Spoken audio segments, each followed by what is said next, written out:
Hey, I'm excited for this week's games. One of them is like a mechanic or style game I have not played yet, and it was a lot of fun. So now I'm sort of hooked, and I can't wait to talk about it. And the other one is a type of game I have played before, but you have to find one that my group liked. And this could be the first one that kind of broke through. We'll see. We'll get more into it in a second. Hi, I'm Ryan, and welcome to the Board Game Journey, where you are joining me to play 1,000 games. So far, we have played 62 games, woo woo! And we are going to talk about a few more today, so let's get into it. First up is Here Lies. Now, this is the game I was mentioning that I haven't played a game like it. I haven't played these deduction style games yet, and it was a lot of fun. I mean, my friend was playing it, and he was just telling me about it, saying how much fun he was having playing it. So I picked up a copy, and I texted him saying, hey, I'm learning this game. I can't wait to learn more about it. He's like, hey, wait a second. Before you get too far, how about we FaceTime each other and we'll play it together? And I was like, really? You could play it on FaceTime? Oh, okay, sure. So he played the lead investigator. I played one of the other investigators. And the two of us played through the first two cases. And I was hooked. I mean, I was a little nervous I wasn't going to solve it, but I did. So I felt like a sense of accomplishment. And since then, I've just been looking for someone to play it with. I have it set up for Thursday, but honestly, between when I played it till now, I've just been like looking for the right opportunity. Almost like carrying this game with me. Just like, hey, you want to play this cool game? But no luck yet. So let's get into the details and kind of why I loved it. Here is Here Lies all set up. Pretty cool, pretty small box, but it does expand pretty good on a table. So it has a nice table presence. Now we'll just be careful because I don't want to spoil anything. So we'll kind of talk high level about the first case, but without going into any details that would ruin it for you. Just more about how the play works. I won't tell you anything. Just FYI, no spoilers, no spoilers. So this is played with 2 to 5 players. Now, regardless of player count, one person will always be the lead investigator. Now, they kind of have the case book and they have all the answers. They also have the story. Because each case, you actually read a story. Like for the first case, without it doesn't give anything away. You know, I go on to talk about, Sherlock knocked at the door of a basement beneath the Topkapi Palace. He furrowed his brow and looked again at the letter Watson had forwarded to him. So it goes through a whole story and it kind of sets the stage in terms of like what the case is and kind of what you're trying to solve. So in this first case, you find out, someone died and you're trying to figure out how. So you kind of set the stage. You always have a skeleton here that you can interact with. And in the first case, you're only trying to solve for the weapon and the cause. Now there is 1, 2, 3, 4, 5, 6 things you potentially have to solve for. Because that's how the game works. You have to then, at some point by the end of the 3 rounds, you have to at least say, what all 6 of these things were that are key to the case to win the game. So for the very first case, was just like a training case. You just have to say in order what was the weapon and what kind of caused the death. And that's it to win. And later on, it gets harder and harder. I think the second case, there's like 4 things, and then from there on out, I think there's 6. So each person takes a character. In this case, I'm playing Sherlock Holmes, and they come with their own 10 different kind of clue cards that you can use. So to start the game off, you kind of shuffle them all up, and you take 6 at random. Now, if you're playing with more than just 2 people, everyone's going to have their own character with 6 cards in front of them. And I played by myself with my friend. I had to play 2 characters. So admittedly, 2 players is harder, but not impossible. I still was able to win and have a lot of fun, obviously, because you can tell I like the game. So 2 players still works just fine. It's just you're just having to, read a little bit more and think and really have no one to bounce it off of. You're just kind of stuck in your own head trying to figure it out. But definitely possible. So to give you a feel for how the game flows, each case you have a certain amount of time. In this case, these are like the currency of the game, to buy stuff during the round. So round 1, you will start off with the person's name. You'll get some key information. I'll leave that out just in case it spoils anything. And then you would between all the players, you pick which clue you want to give to the lead investigator first. So if I was to pick, like, it's elementary, this one says, I'll just read it for you. The lead investigator circles any of the letters on the back of this card up to once each.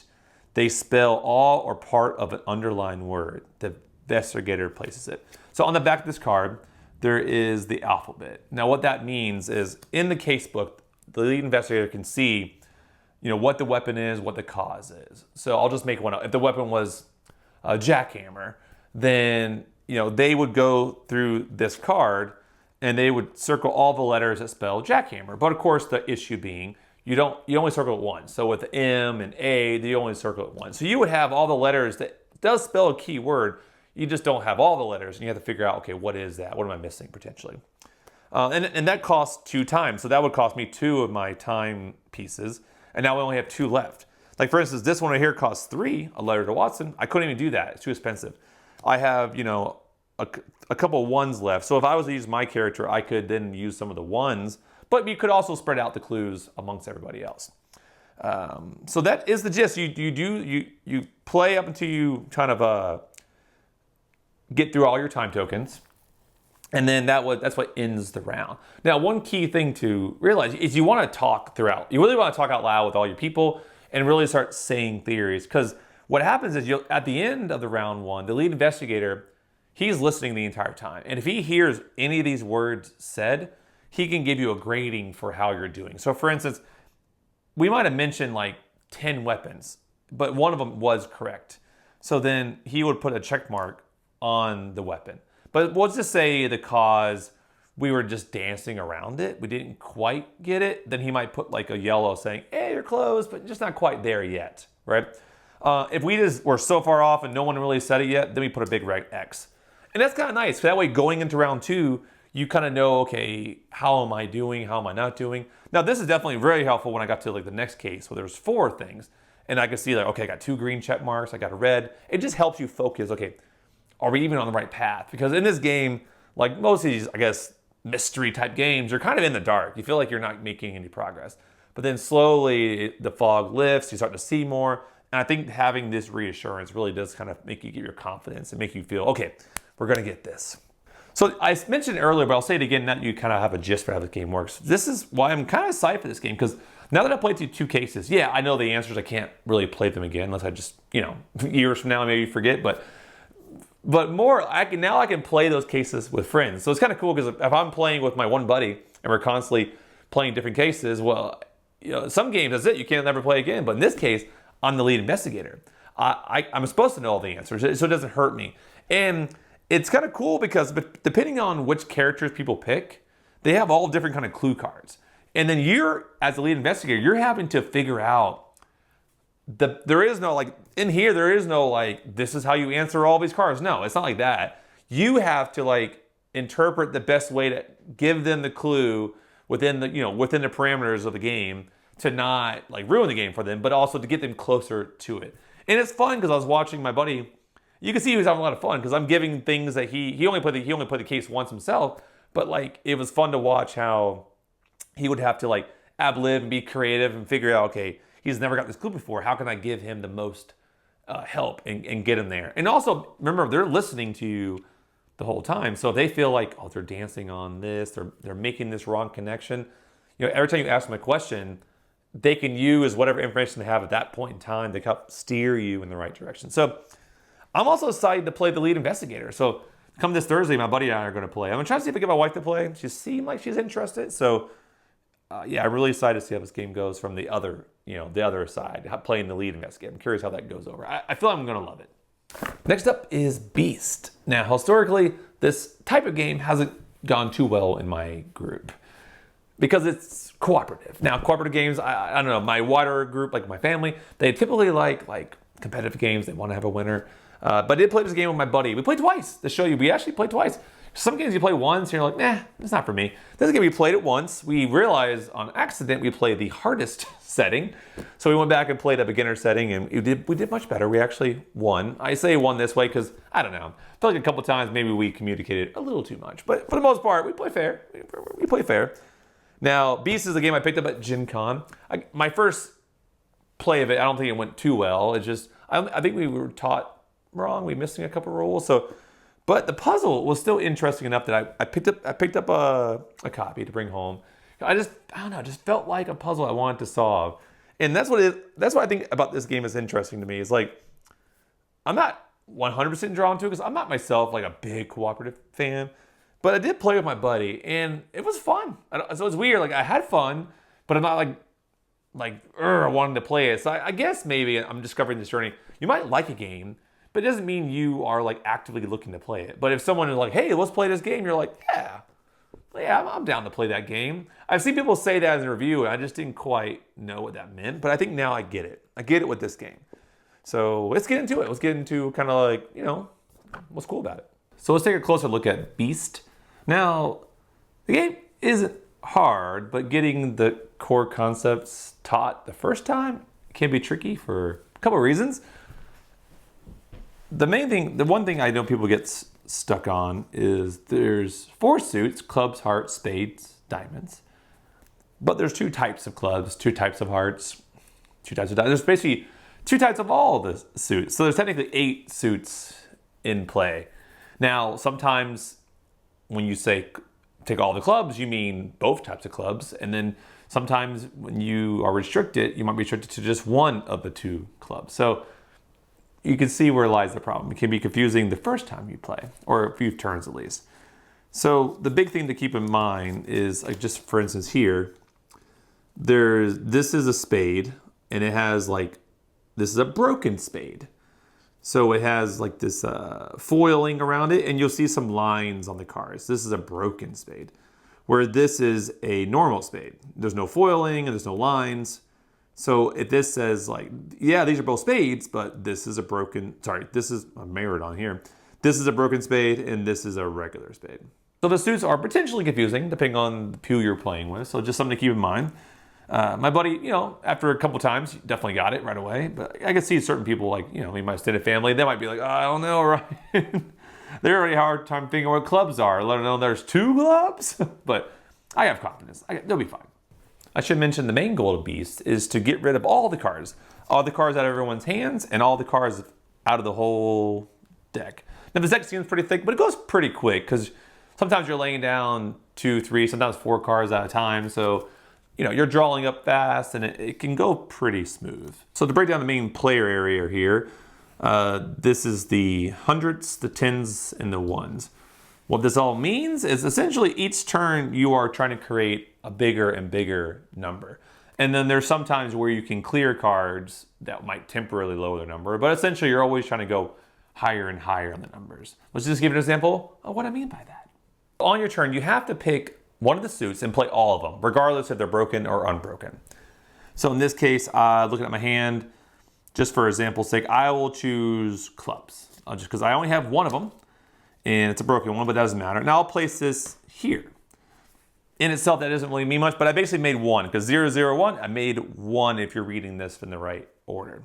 So then I would draw up 1 card, and now my friend goes. So let's see what they have here. They have 3 hearts, 1 spade, and 1 diamond. Now, you really want to try to minimize putting cards in these other 2 spaces here. So in this case, his best bet might be just put a diamond here for 2. And try to minimize what, you want to step up those ones as slow as possible. That'll make more sense in a second here. So he draws back up the 5. You always draw back the 5. Now, just to keep the game moving along, let's say I played my spades. Now, I might want to play something else, but let's just say I played I'll play my hearts. So I have 2 hearts. Now, in this case, I could play a 4 and a 6 here because it's continually getting higher. Now, what's going to happen here is eventually this might get to be a 9, and then we got to figure out what to do. So in this case, let's say this person wanted to play their hearts. So in this case, 6, they can go 8 here. Now, this is where it gets different. I can play a 1 here. So it goes from 8 to 18. But when you play something like in the tens and hundreds space, you have the option to clear everything to its right. So in this case, I could leave this 8 here, and the only thing it could beat is a 9, or I can clear it. And now it leaves this open for whatever I want. So in this case, I played my 8, right? I played my 1, and now I can play my 1 here. So I essentially just created a set of 10, I created 11. And now I would draw back up 3 cards. And that's essentially how it goes. The piece you have to be careful about is this last 100 space. Because it would just say, for instance, we're a different part of the game, and I happen to have a 9 here. And maybe I have like a big number here. Maybe I have a 9 here, which just for example's sake. Well, we can't go here, we can't go here. Now we have to go here, right? So you have to be careful because you want to put a 1 here ideally because you want to get this up because once this hits 9, essentially the game's over. If you still have cards at that point, you lost. So in this case, if I happen to have a 1, which is great, I can play a 1 here, and I can optionally clear both these guys out, right? So now we're starting back at 100 in this case. And then I can start playing cards here again, and you try to minimize the cards that are going here, and eventually you'll play a card here again, and you'll clear everything out. And this is kind of the cycle. You're trying to like play as many cards you can, clear, play as many cards you can, clear, and you're trying to do it in the right way. Now, there's more to the game. So the wrinkle of the game are the beasts, which I haven't gotten into yet because I just don't want to confuse it yet. Now, I have them outside the deck. In a beginner's game, you'll just play with 4 of them. And they'll be random, so you don't know what suits they are. So let's just say on my turn, the heart came out, right? The broken heart came out. So once I draw it out, I put it in front of me and I say, hey guys, the broken heart has to be played on my next turn. So when it comes to my turn, this card has to go down here underneath the 1 space, right? Now, on the surface, if it goes to the 1 space, and we'll just say it stays there, then for the rest of the game, no one can play a broken heart here. So in theory, if another beast came out and it was like a broken club, well, now you can't play any broken clubs or any broken hearts. So you start to really limit what you can place in this very valuable spot. You really want to put some cards down there. Now, there's the one way you guys can work together to try to, fight these beasts, if you will, is, for instance, if I had a broken heart here before this was played, either on my turn while I'm playing it, the beast gets scared and goes to the next space. Now, this is good because if you already have some beasts on the 1, you try to spread out the love a little bit. Or, in another situation, if I could be so lucky and we planned it out properly, where I had a broken heart on the 10s, well, the beast gets scared from the 1s to the 10 space, and it also gets scared from the 10s to the 100s. And if we happen to have a broken heart, which I don't have any here, a broken heart in this space, well, then it will get scared off the board. Now, the big thing to note is you can only scare it in the turn that it's played. So if I have this played here, it can no longer be moved the rest of the game. So once it's stuck, it's stuck. So the only time to scare it is before it gets back to the person who has to play it. Because once it gets back to my turn and I have the beast, I have to play it along with all my broken hearts. So, which can be an advantage because you can play it anywhere you want. So if I have some broken hearts, I can maybe play those first, scare it down a little bit further. And that's the main wrinkle. So in a easy game, 4 of those are going to come out at some point during the game. You just don't know when. So you have to be careful. Now, like I said earlier, I played with all 8 my first game, and we actually almost won. We were like 12 cards shy of winning. So that was pretty close. And then our next game with 4, we actually did end up winning, which was kind of nice. These tokens, if you're curious what they are kind of boo-boo tokens. So if you got cards in your hand that you can't play, you can eliminate tokens and you can discard a card from your hand. Now, of course, you can only have 3 discards the entire game, so not a lot. So you definitely want to be careful when you use these. And that's really the basis of the game. I played it twice. It's just fun. It was a fun collaborative game this time because we're sitting here with your cards in your hand, and you're kind of like, oh no, I got 4 diamonds. How am I going to solve this puzzle? And you're communicating with your partners and who you're playing with, but you obviously can't give exact details. But there's certain things you can and can't say. So it just made it fun. I mean, it also was like a end of the night game for us, so it was like a cool down game, and it kind of fit that niche well. But the verdict's still out. I don't know if my family is going to like this. I'm not feeling too good. I just think most of these games that are cooperative haven't done well, and I'm a little bit concerned with this game in terms of the suits, because admittedly they are confusing. It's just like you have to know that they have foil, so it's not the most obvious thing in the world. So that's my only downside to it, I think. But I'm gonna try. I'm still gonna try. I'm gonna try to get 3 of us. There's my brother-in-law, my mother-in-law. They typically play games. I think the 3 of us. I'm gonna bust it out next time I see them and see if this goes over well. So welcome back to another blue screen of goodness. 2 games to rank. Let's see what we have here. We have Here Lies. I think that's going to be a fun activity game for me. So currently I only have 4 games there. I think it has to, man. You guys can probably already guess it. Number 1, Here Lies, knocks everything down a notch, which is okay. It's okay.